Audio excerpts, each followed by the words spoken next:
This is the second machine we're going to go with. This is our official tire changer.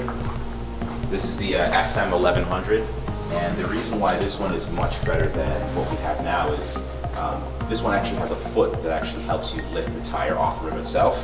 On our current machine, we don't have that. Our current machine, we actually don't have a side bead breaker as well.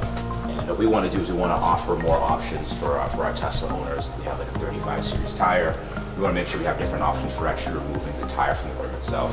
The machine looks very intimidating, but once it does, it's like, whoa, what is that express? Looks like a medieval torture device. Right, exactly. But once you get used to it, it's very easy to use. I had one of my associates come by, and he was able to change a tire in probably about like 3 minutes or so using the machine for the first time. Wow. So it's a really good piece.